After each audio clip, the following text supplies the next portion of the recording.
आज आपण पाहू प्रॉफिट आणि लॉस. प्रॉफिट म्हणजे काय असते? जर एखादी वस्तू 100 रुपयात खरेदी केली आणि 120 रुपयाला विकली, तर इथे आपल्याला 20 रुपये प्रॉफिट होतो. म्हणजे प्रॉफिट कसा काढू शकतो? प्रॉफिट काढण्यासाठी आपल्याला दोन गोष्टी माहीत असणं आवश्यक असते, की ती वस्तू किती रुपयात खरेदी केली. म्हणजे त्याला म्हणतो आपण खरेदी किंमत. खरेदी किंमत म्हणजेच कॉस्ट प्राइस. आणि ती वस्तू कितीमध्ये विकली म्हणजे विक्री किंमत, त्याला म्हणतो आपण सेलिंग प्राइस. म्हणजे प्रॉफिट किंवा लॉस या दोन्ही गोष्टी काढण्यासाठी आपल्याला एक तर खरेदी किंमत आणि विक्री किंमत या दोन्ही माहीत पाहिजे. आता लॉस पाहू. जर एखादी वस्तू 100 रुपयात खरेदी केली आणि 80 रुपयात विकली, म्हणजे याचा अर्थ काय झाला? तिथे 20 रुपये लॉस झाला. म्हणजेच प्रॉफिट आणि लॉस काढण्यासाठी आपल्याला खरेदी किंमत, त्या वस्तूची खरेदी किंमत आणि विक्री किंमत या दोन्ही गोष्टी माहीत पाहिजे, तेव्हाच आपण प्रॉफिट आणि लॉस काढू शकतो. प्रॉफिट आणि लॉस हे नेहमी पर्सेंटेज मध्ये एक्सप्रेस केलेलं असते आणि प्रॉफिट आणि लॉस हे नेहमी खरेदी किमतीवर काढायचं असते. जर प्रॉफिट आणि लॉसचे पर्सेंटेज काढायचे असेल तर ते नेहमी खरेदी किमतीवर काढायचे, म्हणजेच कॉस्ट प्राइसवर काढायचे. ते प्रॉफिट म्हणजे काय? आता आपण बघितलं, प्रॉफिट आणि लॉस काढण्यासाठी खरेदी किंमत आणि विक्री किंमत या दोन्ही गोष्टी माहीत पाहिजे. त्या अगोदर काही टर्म्स पाहून घेऊ आपण. तर खरेदी किंमतला कॉस्ट प्राइस म्हटले जाते. कॉस्ट प्राइस जनरली सीपी ने दर्शवितात. म्हणजे सीपी म्हणजे कॉस्ट प्राइस, याला म्हणतो आपण खरेदी किंमत. खरेदी किंमत कॉस्ट प्राइस म्हणजे काय झालं मग? The price at which an article is purchased is called cost price. म्हणजे ज्या किमतीवर आपण वस्तू खरेदी करतो त्या किमतीला म्हणतो आपण कॉस्ट प्राइस किंवा खरेदी किंमत. नंतरची टर्म आहे विक्री किंमत. विक्री किंमत म्हणजे त्याला म्हणतो आपण सेलिंग प्राइस.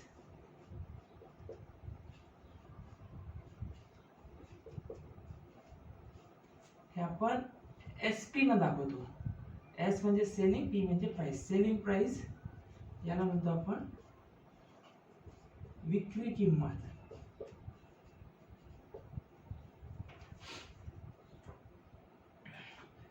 सेलिंग प्राइस म्हणजे काय झालं? The price at which an article is sold is called selling price. म्हणजे ज्या किमतीवर आपण वस्तू विकतो त्या किमतीला म्हणत असतो आपण सेलिंग प्राइस. आता आपल्याला कॉस्ट प्राइस आणि सेलिंग प्राइस दोन्ही प्राइस माहीत असेल तर तेव्हाच आपण प्रॉफिट किंवा लॉस काढू शकतो. प्रॉफिट म्हणजे प्रॉफिटला म्हटलं जाते नफा. प्रॉफिट म्हणजे नफा किंवा त्याला म्हणू आपण फायदा. प्रॉफिट कधी होणार? जेव्हा एखाद्या वस्तूची खरेदी किंमत ही विक्री किमतीपेक्षा कमी असेल, म्हणजेच विक्री किंमत जास्त असेल. जर एखादी वस्तू आपण जास्त किमतीत विकली तर आपल्याला फायदा होणार. घेतलेल्या किमतीपेक्षा कमी किमतीत विकली तर तेव्हा आपल्याला नुकसान होणार, म्हणजेच लॉस होणार. प्रॉफिट कधी होतो? जेव्हा सेलिंग प्राइस म्हणजे विक्री किंमत ही जास्त असते. Selling price is greater than cost price म्हणजे खरेदी किमतीपेक्षा. If selling price is greater than cost price, then the seller is said to have profit. त्यानंतर पाहू लॉस. लॉस म्हणजे काय होतो? त्याला म्हणतो आपण तोटा किंवा नुकसान. आता नुकसान कधी होते? जेव्हा आपण एखादी वस्तू कमी किमतीत विकली म्हणजे खरेदी किमतीपेक्षा कमी किमतीत विकली, म्हणजे सेलिंग प्राइस जर कमी असेल कॉस्ट प्राइस पेक्षा, तेव्हा काय होणार? नुकसान होणार. म्हणजे लॉस म्हणजे काय होणार? If the selling price is lesser than cost price, then the seller is said to have a loss. म्हणजे यामध्ये काय असते? विक्री किंमत जी आहे, जी सेलिंग प्राइस आहे ती कॉस्ट प्राइस पेक्षा कमी असते. इथपर्यंत समजलं? कॉस्ट प्राइस म्हणजे खरेदी किंमत, सेलिंग प्राइस म्हणजे विक्री किंमत. आपण हे ॲब्रिव्हिएशन यूज करणार. सीपी म्हटलं तर कॉस्ट प्राइस, एसपी म्हटलं तर सेलिंग प्राइस. प्रॉफिट आणि लॉस. प्रॉफिट कधी होतो? जेव्हा विक्री किंमत जास्त असेल तेव्हा प्रॉफिट होणार. जेव्हा विक्री किंमत कमी असेल तेव्हा लॉस होणार. आता प्रॉफिट आणि लॉस हे नेहमी कॉस्ट प्राइसवर कॅल्क्युलेट केले जाते. जर प्रॉफिट आणि लॉसचे पर्सेंटेज काढायचे असेल तर ते नेहमी कॉस्ट प्राइसवर काढायचे. आणि प्रॉफिट आणि लॉस हे पर्सेंटेज मध्ये एक्सप्रेस केलेले असतात. म्हणजे जर मला पर्सेंटेज प्रॉफिट काढायचे असेल, पर्सेंटेज प्रॉफिट म्हणजे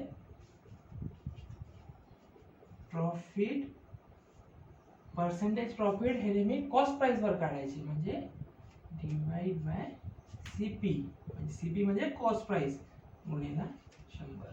जर मला पर्सेंटेज लॉस काढायचा असेल, पर्सेंटेज लॉस इक्वल टू जो लॉस होणार तो, आणि लॉस सुद्धा कशावर काढायचा, कॉस्ट प्राइस वर, सीपी वर, खरेदी किमतीवर काढायचा असतो. म्हणजे नफा व तोटा म्हणजे प्रॉफिट व लॉस हा नेहमी कॉस्ट प्राइस वर, खरेदी किमतीवर काढायचा असतो.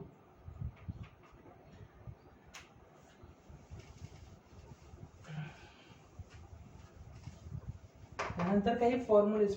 आता प्रॉफिट कसा काढणार आपण, प्रॉफिट जर कॅल्क्युलेट करायचा असेल, प्रॉफिट कॅल्क्युलेट करायचं आहे म्हणजे विक्री किंमत जास्त असणार आणि कॉस्ट प्राइस कमी असणार. म्हणजे जर मी सेलिंग प्राइस मधून, विक्री किंमत मधून जर खरेदी किंमत वजा केली तर मला मिळणार प्रॉफिट. म्हणजे जर एखादी वस्तू मी 100 रुपयाला घेतली, 100 रुपयाला घेतली म्हणजे खरेदी केली कॉस्ट प्राइस, आणि 120 रुपयाला विकली, 120 रुपये म्हणजे सेलिंग प्राइस, म्हणजे 120 मधून 100 गेले, उत्तर येणार 20. प्रॉफिट किती झाला, 20. जर लॉस काढायचा असेल, लॉस म्हणजे काय होणार, माझी विक्री किंमत कमी असणार, माझं सेलिंग प्राइस कमी असणार. या कंडिशन, प्रॉफिटच्या कंडिशन मध्ये काय असते, सेलिंग प्राइस ही कॉस्ट प्राइसच्या जास्त असते. आणि लॉस काढताना किंवा जेव्हा लॉस होतो तेव्हा सेलिंग प्राइस ही कॉस्ट प्राइस पेक्षा कमी असते. म्हणजे cost price minus selling price, कारण सेलिंग प्राइस इथे हे कॉस्ट प्राइस पेक्षा लहान असते. म्हणजे जेव्हा विक्री किंमत लहान असणार, कमी असणार, तेव्हा आपल्याला लॉस होणार. जेव्हा विक्री किंमत जास्त असणार तेव्हा प्रॉफिट होणार.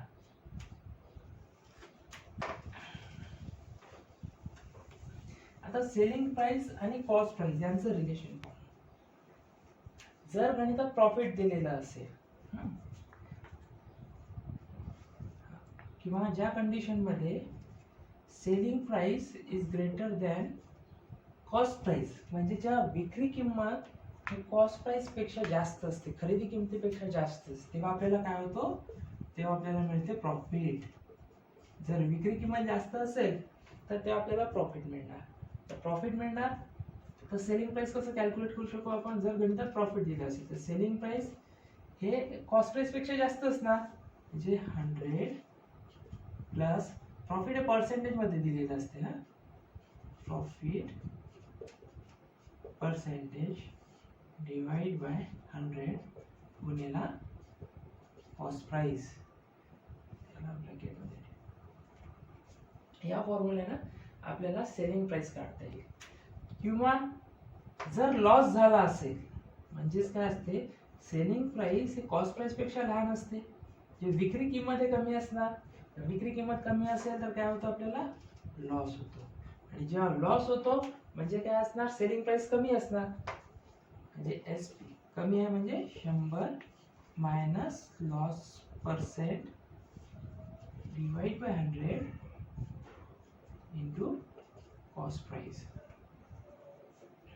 या फॉर्म्युल्यानं आपण जर कॉस्ट प्राइस आणि प्रॉफिट दिलेलं असेल तर डायरेक्ट आपल्याला सेलिंग प्राइस कॅल्क्युलेट करता येईल. तसंच यामध्ये अजून एक किंमत असते, त्याला म्हणतो आपण मार्क प्राइस. म्हणजे एखाद्या प्रोडक्टवर जी छापील किंमत असते त्याला म्हटलं जातं मार्क प्राइस.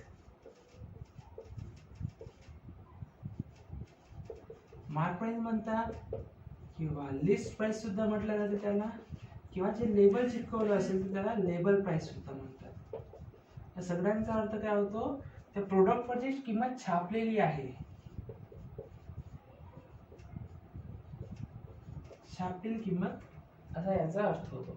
मार्क प्राइस आपण MP ने डिनोट करू किंवा हे सगळं जे काही आहे त्याला आपण MP ने डिनोट करू. लिस्ट प्राइस असेल तरी MP, लेबल प्राइस असेल तरी MP ने डिनोट करू.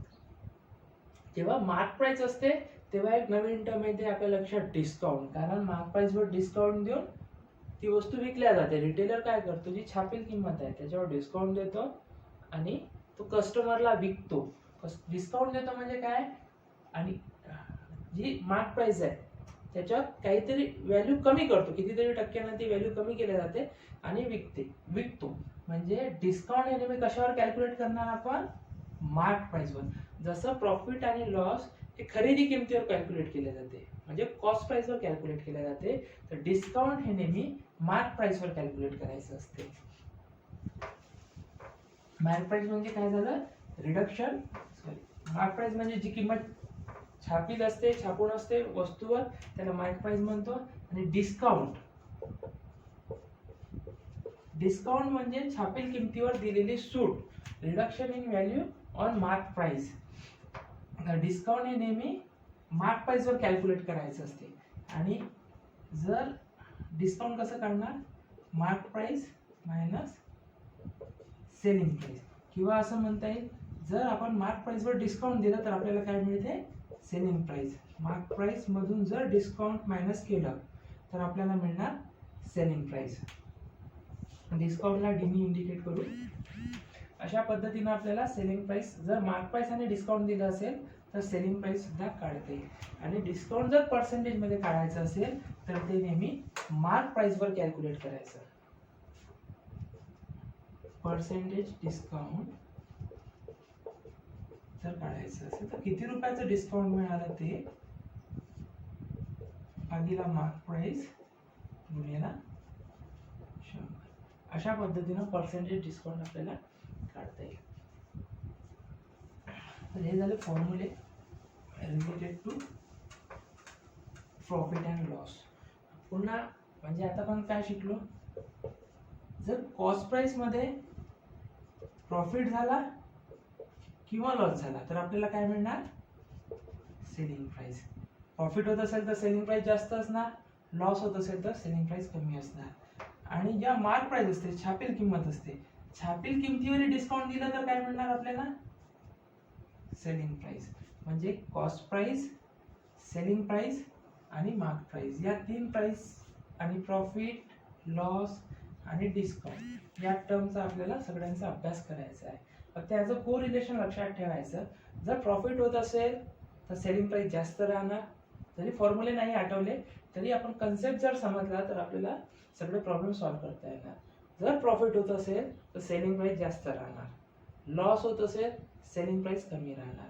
मार्क प्राइस वर सूट दिली म्हणजे डिस्काउंट दिलं तर सेलिंग प्राइस हे कमी राहणार. तर आता या आधारावर आपण काही प्रॉब्लेम्स पाहू.